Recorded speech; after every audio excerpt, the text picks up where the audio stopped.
Hi, welcome to vibe with அது. எல்லாரும் எப்படி இருக்கீங்க? நாம் இன்னைக்கு பார்க்க போகிறது பேக்கரி ஸ்டைல் ஸ்பாஞ்ச் கேக். அதுவும் ரவையை வச்சு செய்ய போகிறோம். ரவை ஸ்பாஞ்ச் கேக். இந்த கேக் செய்யறதுக்கு மைக்ரோவன் தேவையில்லை, முட்டை தேவையில்லை. சுலபமாக வீட்டில் இருக்கிற பொருளை வச்சு ஈஸியாக செஞ்சிடலாம். நார்மலாக நம்ம கிட்ட இருக்கிற குக்கரை வச்சே நம்ம அழகாக ஈஸியாக செஞ்சிடலாம். இதுக்கு நான் எடுத்திருக்கிற பொருள் 1 கப் ரவை, 1 கப் சர்க்கரை. எல்லாத்தையுமே நான் இன்னைக்கு சொல்கிற அளவு எல்லாத்தையுமே ஒரே கப்பில் எடுத்துக்கோங்க. ஒரே டம்ளராக இருந்தாலும் சரி, கப்பாக இருந்தாலும் சரி, ஒரே அளவில் எடுத்துக்கோங்க. ஃபஸ்ட்டு நம்ம முதல்ல இந்த 1 கப் ரவையை ஒரு மிக்ஸி ஜாரில் போட்டுக்கலாம். 1 கப் சர்க்கரை. ஃபஸ்ட்டு இந்த 1 கப் ரவையையும் சர்க்கரையும் நல்லா நைஸாக மிக்சியில் போட்டு அரைச்சிட்டு வந்துடலாம். இப்போது அதுக்கு முன்னாடி இந்த மாதிரி ஒரு பெரிய அகலமான குக்கர் எடுத்து இந்த மாதிரி ஒரு ஸ்டாண்டு வச்சு நம்ம ப்ரீ ஹீட் பண்ணிக்கலாம். நம்ம பேட்டர் செஞ்ச உடனே நம்ம குக்கரில் கொண்டு வந்து சூடு பண்ணி வைக்கக்கூடாது. ஸ்டவ் குக்கர் சூடாயிட்டே இருக்கணும். 15 நிமிஷம் ப்ரீ ஹீட் ஆனதுக்கப்புறமா தான் கேக் பேட்டரை கொண்டு வந்து நம்ம வேக வைக்க போகிறோம். 15 நிமிஷம் ப்ரீ ஹீட் ஆகிட்டு இருக்கட்டும், நம்ம பேட்டர் ரெடி பண்ணிடலாம். நல்லா சர்க்கரையையும் ரவையையும் நல்லா ஸ்மூத்தாக அரைச்சிட்டு வந்துட்டோம். இதை இப்போ ஒரு பவுலில் சேர்த்துக்கலாம். இப்போ இது கூட 1 கப் மைதா மாவை நம்ம சேர்த்துக்கலாம். மைதா மாவை நம்ம எப்பவுமே ஜலிச்சிட்டு தான் சேர்த்துக்கணும். 1 கப் ரவைக்கு 1 கப் சர்க்கரை, 1 கப் மைதா மாவே எடுத்திருக்கேன். நம்ம கிட்ட இருக்கிற ஆப்ப சோடா, எல்லார் வீட்லேயும் இருக்கும் இல்லையா, ஆப்ப சோடா, குக்கிங் சோடான்னு சொல்லுவாங்க. அந்த பேக்கிங் சோடாவை தான் ஒரு 3/4 ஸ்பூன் எடுத்து வச்சுருக்கேன். அதை கொஞ்சம் சேர்த்துக்கலாம். இதுக்கு நான் ஒரு 1/2 கப் வாசனை இல்லாத எண்ணெய் எடுத்து வச்சுருக்கேன், ரீஃபைண்ட் ஆயில். உங்ககிட்ட என்ன எண்ணெய் இருந்தாலும் அதை நீங்கள் சேர்த்துக்கலாம். நான் இப்போது கோல்டு வின்னர் தான் எடுத்திருக்கேன். இதை ஒரு 1/2 கப் இது கூட சேர்த்துக்கலாம். ஒரு 1/4 ஸ்பூன் உப்பு எடுத்திருக்கேன். இதுக்கு நான் ஒரு 1/2 ஸ்பூன் வெண்ணிலா எசன்ஸ் எடுத்திருக்கேன். இது எல்லா டிபார்ட்மெண்ட் ஸ்டோர்லேயும் கிடைக்கும். இந்த வெண்ணிலா எசன்ஸ் இல்லாதவங்க ஏலக்காயை பொடி பண்ணி போட்டுக்கலாம். நம்ம ரவையையும் சர்க்கரையையும் பொடி பண்ணி எடுத்துகிட்டு வந்தோம் இல்லையா, அந்த டைம் ஒரு 4 ஏலக்காயையும் சேர்த்து அரைச்சிட்டு வந்தீங்கன்னா உங்களுக்கு வாசனையாக இருக்கும். நான் இப்போ வெண்ணிலா எசன்ஸ் சேர்த்துக்கிறேன். இந்த வெண்ணிலா எசன்ஸ் சேர்த்துக்கிறதுனால நமக்கு கேக் நல்ல வாசனை கிடைக்கும். இந்த கேக் குக்கரில் வேகும் போது வீடு ஃபுல்லாக ஒரு பேக்கரிக்குள்ளே நம்ம நுழைஞ்சா எந்த ஸ்மெல் கிடைக்குமோ அந்த வாசனை இருக்கும். இதை நல்லா மிக்ஸ் பண்ணி விட்டுக்கலாம்.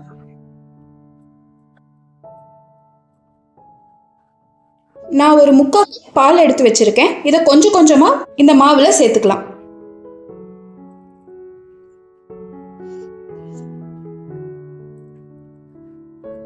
ஒட்டுக்க சேர்த்துக்காதீங்க, கொஞ்சம் கொஞ்சமாக சேர்த்துக்கோங்க. மாவு ரொம்ப கொல கொலன்னு ஆயிடும்.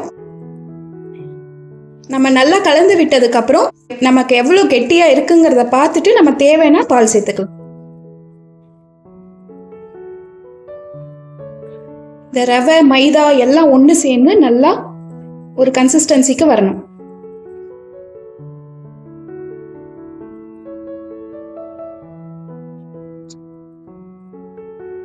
ரவையும் மைதாவும் இருந்தால் வீட்லேயே நம்ம ஈஸியாக செஞ்சிடலாம். இந்த பேட்டர் செய்யறதுக்கு ஜஸ்ட் 5 மினிட்ஸ் தான் ஆகும்.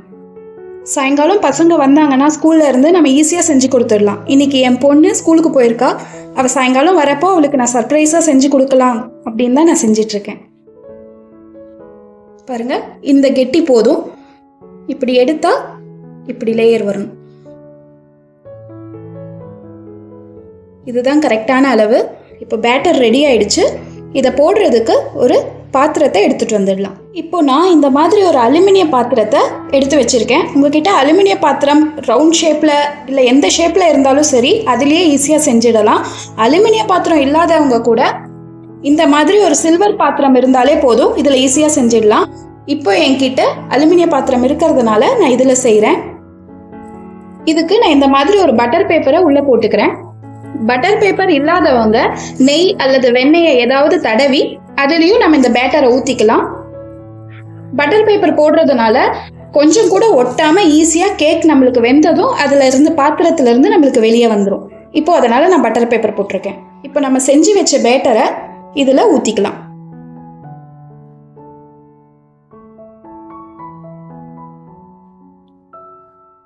இதில் கொஞ்சம் கொஞ்சமாக இந்த பேட்டரை ஊற்றிக்கோங்க. இப்போ பேட்டர் ஃபுல்லாக இதில் ஊற்றியாச்சு. இதை ஒரு வாட்டி இப்படி தட்டி விட்டுக்கோங்க.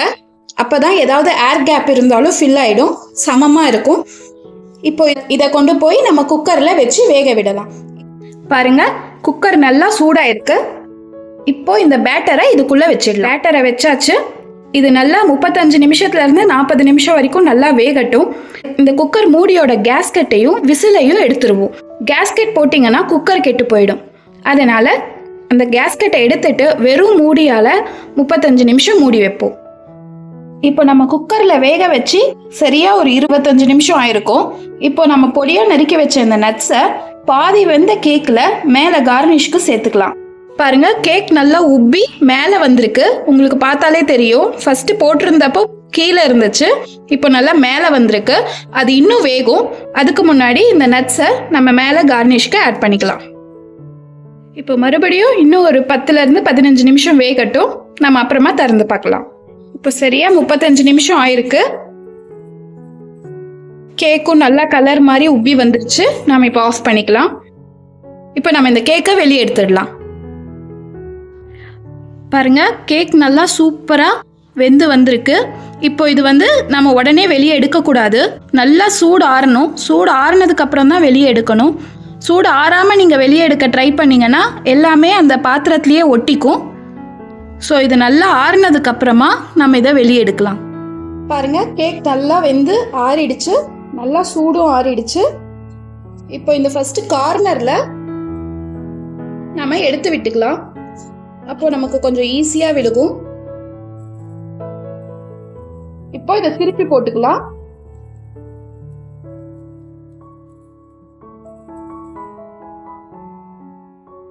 இப்போ நல்லா வந்திருக்கு.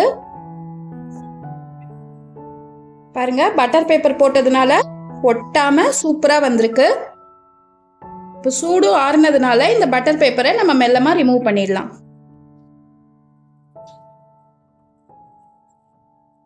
பாருங்க, கேக் அழகா நல்லா வந்திருக்கு. உங்களுக்கு இது பார்த்தாலே தெரியும் எவ்வளோ நல்லா சாஃப்டா இருக்குன்னு. இப்போ இதை நம்ம கட் பண்ணி பார்க்கலாம்.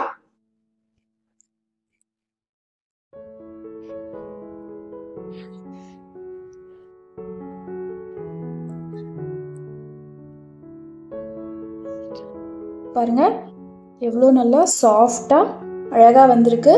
உள்ளெல்லாம் நல்லா வெந்திருக்கு. சூப்பரான ஸ்பாஞ்ச் கேக் ரெடி.